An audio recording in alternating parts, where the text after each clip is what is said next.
விவசாய பெருமக்கள் அனைவருக்கும் வணக்கங்கள். நெல்லுக்கு அடுத்தது பார்த்திங்கனாக்கா பயிர் வகைகள், உளுந்து வகைகளை வந்து நமக்கு அதிகமான பரப்பளவில் சாகுபடி பண்ணிக்கிட்டு இருந்த சூழ்நிலையில் கடந்த 10 ஆண்டுகளாக வந்து பயிர் பரப்பு வந்து வெகு விரைவாக குறைஞ்சிருச்சு. ஸோ அந்த நெல்லுக்கு பின்னால் விதைக்கக்கூடிய பயிரை வந்து மீண்டும் எடுக்கணும். மிக குறைந்த நாட்களில் அதிகமான லாபத்தை கொடுக்கக்கூடிய பயிராக இந்த பாசி பயிர், அதாவது கிரீன் கிராம்ங்கிற பயிர் வகைகள் இருக்கிறது.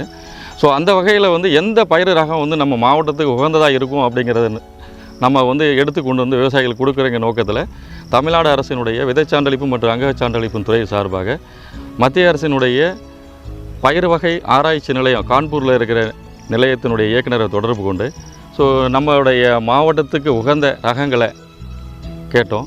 ஸோ அவங்க வந்து நமக்கு ஒரு 11 ரகங்களை வழங்கினாங்க. 11 ரகங்களில் வந்து MH1142ங்கிற ரகம் வந்து குறுகிய காலத்திலேயே பூக்கள் ஆரம்பித்து 57லேருந்து 58 நாளுக்குள்ளே அறுவடைக்கு தயாராகக்கூடிய ஒரு ரகம். 28 நாள்லேயே முதல் பூ எடுக்குது. காய்களத்தும் அனைத்தும் ஒரே நேரத்தில் வந்து முதிர்ச்சி அடைந்து அறுவடைக்கு தயாராக இருக்கிறது.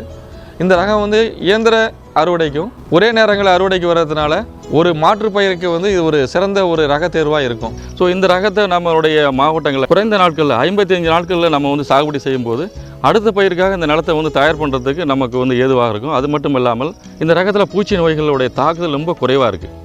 பூச்சி நோய்களே இல்லை. அதாவது பார்த்திங்கனாக்கா அசுவினியோடைய தாக்குதல் இல்லை, வெள்ளையோடைய தாக்குதல் இல்லை. நோய்களில் பார்த்திங்கன்னா சாம்பல் நோய் வரும், துரு நோய் வரும்.